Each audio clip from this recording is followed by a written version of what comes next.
आनंद सिंह, आपका physics tutor. आप देख रहे हैं प्यारा सा channel doctor S education hub. आज मैं लेकर आया हूं क्लास 10th का साइंस का सिलेबस। क्लास 10th का साइंस का सिलेबस, जो न्यू सिलेबस है 2023 और 24 का सिलेबस। लास्ट ईयर बहुत जो पुरानी बुक थी, ओल्ड बुक थी, उसमें बहुत सारे एक्स्ट्रा चैप्टर भी थे। इस बार जो नई बुक है, जो नया बुक है, उसका मैं पूरा ये सिलेबस लेकर आया हूँ आपके सामने। मैं एक्सप्लेन करूंगा कि क्या क्या आपको करना है, क्या इंपॉर्टेंट है, कैसे करना है, क्या क्या टॉपिक छोड़ना है। तो अगर मैं फर्स्ट चैप्टर की बात करूं, first chapter is chemical reaction and 1 minute. First chapter is chemical reaction and equation. इस चैप्टर में नो एनी चेंज, कुछ भी चेंज नहीं है। नो रिडक्शन, फर्स्ट चैप्टर के अंदर नो रिडक्शन, कोई भी रिडक्शन नहीं है। टोटल टॉपिक जो था पहले वही टॉपिक अभी भी चलेगा। अगर मैं आपको बताऊं सेकेंड चैप्टर की बात करूं, सेकेंड चैप्टर जो हमारा है acid and base and salt, acid base and salt. इसमें क्या करना है हमें, एसिड बेस सॉल्ट में, इसमें भी कुछ भी रिडक्शन नहीं है। सेकेंड चैप्टर में भी नो रिडक्शन, इस चैप्टर में भी हमारा कुछ भी रिड्यूस नहीं है। इसका मतलब ये टॉपिक भी पूरा करना है। इसमें मोस्टली जो रिएक्शंस है वो रिएक्शंस आती है। उसके बाद डेली लाइफ के अंदर पीएच का क्या यूज है ये इंपॉर्टेंट है। बाकी एसिड बेस एंड सॉल्ट का डिफरेंसेस इंपॉर्टेंट। मींस कैसे पता करते हैं एसिड बेस और सॉल्ट के डिफरेंट जो इंडिकेटर्स है, सबका यूज करके हम एसिड बेस और सॉल्ट को पता कैसे करते हैं, ये भी इंपॉर्टेंट है। अगर मैं आऊं आपके थर्ड चैप्टर पे मेटल एंड नॉन मेटल, जहां भी कोई रिडक्शन नहीं है। थर्ड चैप्टर में भी कोई रिडक्शन नहीं है, नो रिडक्शन। इसमें भी कोई रिडक्शन नहीं है। इसमें मेटल नॉन मेटल का रिएक्शन एंड नॉन मेटल का रिएक्शन इंपॉर्टेंट है, जो एनसीईआरटी के अंदर गिवन है। वो सारी रिएक्शन हमें पढ़नी है। प्लस इसमें हमें इनके डिफरेंसेस पढ़ने हैं, differences of metal and non metals, और इसमें मेटल और नॉन मेटल की जो प्रॉपर्टीज है वो सारी करनी है। चैप्टर थर्ड की बात करें, दैट मीन्स चैप्टर थर्ड में भी कोई रिडक्शन नहीं है, टू में कोई रिडक्शन नहीं है। फोर्थ की अगर हम बात करें तो फोर्थ में है carbon and its compound, carbon and its compound. इसमें भी नो रिडक्शन, इसमें भी कोई रिडक्शन नहीं है। इसमें भी आपका कुछ भी रिडक्शन नहीं है, नो रिडक्शन। सारे टॉपिक इसमें करने हैं जो लास्ट ईयर थे। इसमें जो हमारे फंक्शनल ग्रुप है वहां से क्वेश्चन आते हैं, इथेनॉल, इथेनोइक एसिड, इन सब के प्रॉपर्टी आते हैं, इन सब के physical as well as chemical property भी इंपॉर्टेंट है। एनसीईआरटी के साथ साथ आपको एनसीईआरटी एग्जाम्पलर भी करने हैं। इस बार जो पेपर था बहुत ही आसान था, इस बार हो सकता है थोड़ा सा टफ है, तो उसको लेके हमें इसके लिए सिंपली एग्जाम्पलर भी करनी है, एनसीईआरटी प्लस एग्जाम्पलर। ध्यान है हमें शॉर्ट एग्जाम्पलर लेनी है, जो बुक हमें लेनी है वो शॉर्ट लेनी है, किसी भी अच्छी पब्लिकेशन के लिए लेनी है, या तो अरिहंत की आती है या फिर कई सारी पब्लिकेशन है, पब्लिकेशन की बुक आप कोई भी एग्जाम्पलर जो सॉल्व होगा उसे आपको लेनी है। अगर हम नेक्स्ट चैप्टर की बात करें, पहले चैप्टर था पीरियोडिक क्लासिफिकेशन, इसके बाद जो चैप्टर था जो पीरियोडिक क्लासिफिकेशन वो यहाँ पे कट हो चुका है।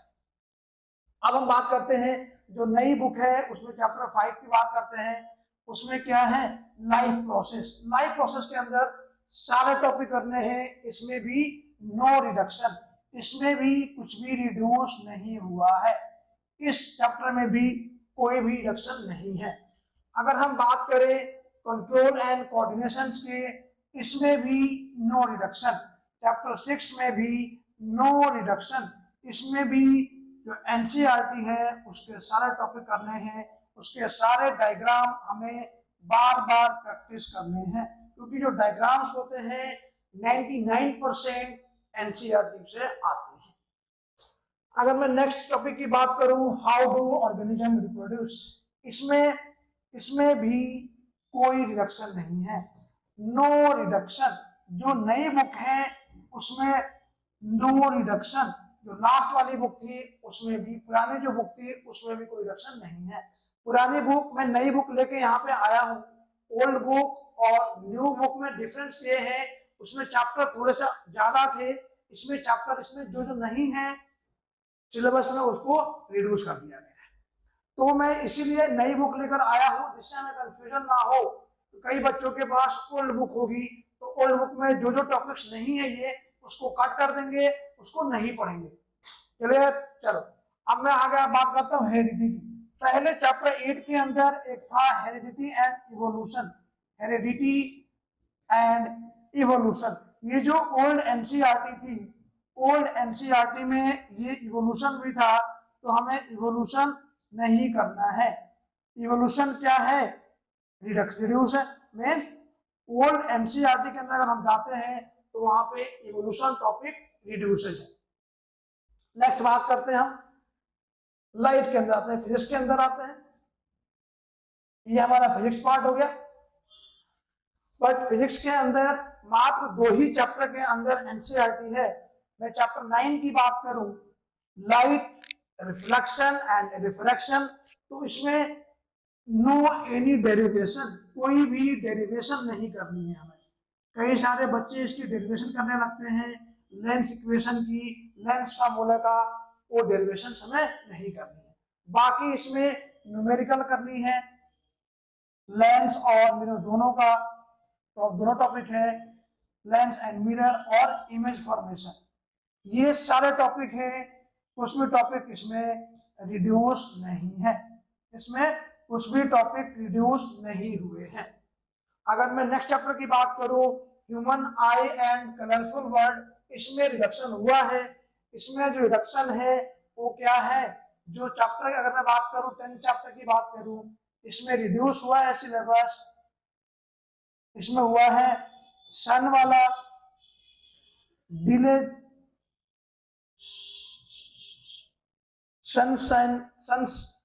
सनराइज एंड सनसेट, और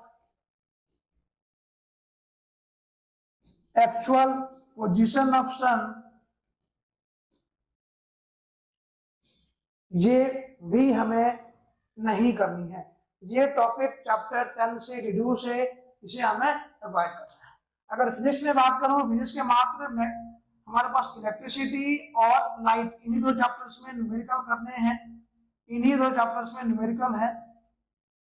बाकी थोड़ा बहुत अगर हम बात करें ह्यूमन आई का फोकल लेंथ के अंदर बहुत ही स्मॉल न्यूमेरिकल होंगे जो अगर हम करेंगे, जो कि हम ऑलरेडी इस चैप्टर लाइट में कर चुके होंगे। तो 9th चैप्टर 10th के बाद आता है हमारा नेक्स्ट चैप्टर 11th इलेक्ट्रिसिटी। इसमें भी कोई भी रिडक्शन नहीं है, इसमें भी हमें कोई भी रिडक्शन नहीं है। इसमें भी टॉपिक सारे करने हैं, मोस्टली सर्किट वाले क्वेश्चन करने हैं, रेजिस्टेंस पे करने हैं, पावर पे करने हैं, इसमें न्यूमेरिकल है, और हीट पे करने हैं, और ओम्स लॉ पे करने हैं। इन पे भी कोई टॉपिक कट नहीं है। तो आप इस चैप्टर को डिनाई नहीं कर सकते हैं, क्योंकि न्यूमेरिकल इस चैप्टर से काफी आता है, तो हमें ये चैप्टर भी कंटिन्यू रखना है। नेक्स्ट चैप्टर बात करते हैं magnetic effect of electric current.